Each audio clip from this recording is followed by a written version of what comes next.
छतरपुर नगर पालिका में भाजपा के वार्डों के पार्षदों के जीतने से ज्यादा उन्हें हराने की रणनीति पर अंदर खाने के खेमे से रणनीति बनाई जा रही है। हवा तो यह है कि ओबीसी के लिए आरक्षित अध्यक्ष पद की कुर्सी पर अपना कब्जा बना रहे, इसकी सभी को चिंता है। इसके लिए यह जरूरी भी है कि केवल उनका समर्थक ही ओबीसी प्रत्याशी का अकेला जीत कर आए, इसलिए उनका रास्ता भी साफ हो जाएगा और मशक्कत पर भी विराम लग जाएगा। चलिए अब समझाते हैं 1,15,000 मतदाताओं वाली छतरपुर नगर पालिका में खेमेबाजी पनप कैसे रही है। पूर्व मंत्री ललिता यादव अपने समर्थकों को टिकट देकर चुनाव मैदान में उतारा है। उनकी साख यहाँ पर दाव पर लगी है, लेकिन ललिता यादव की साख पर बट्टा कैसे लगे, इसके लिए भारतीय जनता पार्टी का दूसरा खेमा सक्रिय है। बस यहीं से सहमत का खेल शुरू हो जाता है। दूसरी तरफ भारतीय जनता पार्टी के पूर्व जिला अध्यक्ष पुष्पेंद्र प्रताप सिंह गुड्डू भैया भी अपने समर्थकों को चुनाव मैदान में उतार कर बाजी खिलवा रहे हैं।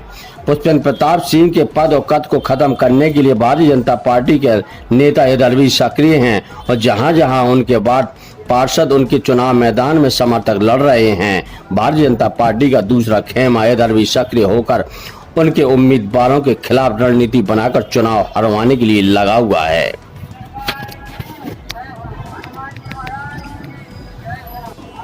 इसलिए छतरपुर नगर पालिका में भाजपा समर्थित उम्मीदवारों की स्थिति ऐसी हो गई है कि उनसे न टिकट उगलते बन रही है न निगलते बन रही है। वार्ड पार्षदों की समस्या यहीं खत्म नहीं होती, खेमेबाजी से तो उन्हें जूझना ही है। साथ ही भारतीय जनता पार्टी के बगावती उम्मीदवारों से भी उन्हें निपटना पड़ेगा। यह उनके लिए सबसे बड़ी मुसीबत बनी हुई है। उस गलत को भी समझना जरूरी है जो भाजपा के संभावित अध्यक्ष की दौड़ में हैं, वह आखिर किन परिस्थितियों से जूझ रहे हैं। उनके लिए खेमेबाजी कितनी मुसीबत है, उनका तो राजनीतिक कैरियर कहां दांव पर लगा है। महिला मोर्चा की अध्यक्ष उर्मिला साहू वार्ड क्रमांक 19 से चुनाव मैदान में है, जिसे हराने के लिए पूरी भाजपा अंदर खेमे से काम कर रही है। उर्मिला साहू संगठन की एकमात्र ऐसी कार्यकर्ता हैं जो भारतीय जनता पार्टी के करीबी हैं और संगठन के पद चिन्हों पर भी लगातार काम करती आ रही हैं। यदि वह वार्ड क्रमांक 19 से चुनाव मैदान में पहुंची और जीती तो निश्चित तौर पर अध्यक्ष पद की कुर्सी उनके लिए आसान हो जाए।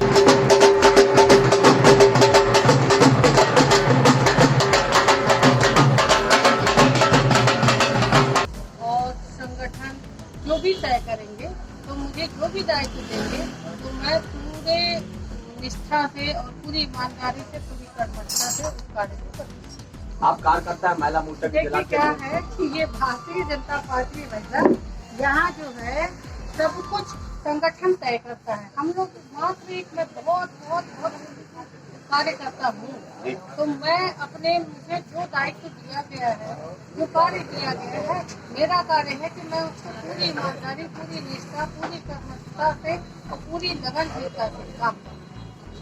ये जो आप प्रश्न कर रहे हो, इसका जवाब देने का मैं तो कहीं तैयार ही नहीं हूँ। ये तो देखिए क्या है कि एक वार्ड पार्षद जब कोई व्यक्ति प्रत्याशी होता है और चुनकर जब वो जाता है तो उसका काम रहता है कि तो पहली चीज है कि स्वच्छता। तो मैं अपने स्वच्छता मिशन पे कोई समझौता नहीं करूँगा। सफाई तो बिल्कुल पूरे मध्य प्रदेश में नंबर 1 पे रहेगी। नालियों की साफ सफाई प्रतिदिन होगी। दूसरे अध्यक्ष पद के संभावित दावेदार हैं, उनके लिए सबसे बड़ी मुसीबत है। इसलिए पूरा खेमा उर्मिला साहू के वार्ड क्रमांक 19 पर नजर गड़ाए हुए है।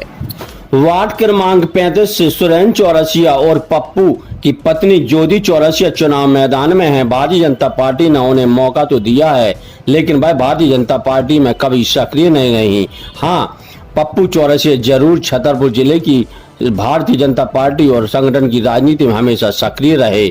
यदि ज्योति चौरसिया जीतती भी हैं तो भारतीय जनता पार्टी उन पर दांव लगाए, ऐसा कम ही नजर आ रहा है। विवेक और बिट्टू चौरसिया उमा भारती के सबसे करीबी नेताओं में से गिने जाते हैं। छतरपुर की राजनीति में हमेशा सक्रिय तो दिखे हैं, लेकिन विवेक चौरसिया और बिट्टू चौरसिया की पत्नी शैला चौरसिया वार्ड क्रमांक 32 से मैदान में जरूर हैं, लेकिन वह भारतीय जनता पार्टी की राजनीति से कोसों दूर है उन्हें यह भारतीय जनता पार्टी की ABCD तक नहीं आती। ऐसे में संगठन उन पर कितना भरोसा जताता है, इस पर भी कह पाना अभी मुश्किल है। जी, सभी लोगों को साथ लेके उनके सामने प्रस्तुत होंगे। जो उनका आदेश होगा उसे हम अपने वार्ड के लिए पूरा करेंगे सभी। किस तरह का जनसंपर्क किया है आपने? जी, घर घर जाके सबसे परिवार की तरह मिले हैं हम। अच्छा लगा सबसे मिलना, उनकी समस्याएं सुनना अच्छा लगा कि आज मुख्यमंत्री जी भी आ रहे हैं। जी जी, क्या अच्छा है, आप लोग क्या चाहते हैं, किस तरह से मिलना होगा, आज क्या रहेगा, उनके आदेश भी निर्देश भी मिलेंगे कुछ? जी जी कैसा रहेगा, आप लोग सभा में शामिल होंगे? जी, अच्छा लगेगा। उनसे जो वो कहेंगे उसे हम आदेश आगे पूरा लेके चलेंगे सबके साथ में। तीसरा नाम छतरपुर की संभावित अध्यक्ष की दावेदारों में शोभा राजपूत का भी नाम है। यह उमा भारती की करीबी हैं। यहाँ पर खरगापुर विधायक राहुल लोधी एड़ी चोटी का दम लगा रहे हैं। वार्ड पार्षद में घूम रहे हैं। अपने रिश्तेदार शोभा राजपूत को जिताने के लिए वह घर घर जा रहे हैं। यदि शोभा राजपूत चुनाव मैदान में हैं, यदि वह जीतती हैं तो यह भी संभावित अध्यक्ष की कुर्सी की दौड़ में होंगी। यहाँ पर यही मुसीबत फिर है कि शोभा राजपूत भारतीय जनता पार्टी की राजनीति में कभी सक्रिय रूप तो नहीं दिखाई दी, लेकिन यदि वो चुनाव मैदान में हैं और जीतती हैं तो निश्चित तौर पर अध्यक्ष की संभावित दावेदार हो सकती हैं। भारतीय जनता पार्टी के लिए अध्यक्ष पद की कुर्सी अभी इतनी आसान दिखाई नहीं दे रही है, क्योंकि गुट में फंसे पार्षदों की स्थिति भी इतनी पतली होती जा रही है। वहीं कांग्रेस भी सक्रिय है और अंदर खाने से गुट भी एक दूसरे के उम्मीदवारों को हराने में लगी है। निश्चित तौर पर यदि संभावित उम्मीदवारों जैसे उर्मिला साहू, शोभा राजपूत, शैला चौरसिया, ज्योति चौरसिया जैसे धुरंधर जीत कर भी आते हैं तो अभी भाजपा के लिए मंथन करना भी मुश्किल हो जाएगा कि आखिर अध्यक्ष की कुर्सी पर की ताजपोशी किसकी की जाए। संजू श्रीवास के साथ राकेश रिछारिया, छतरपुर।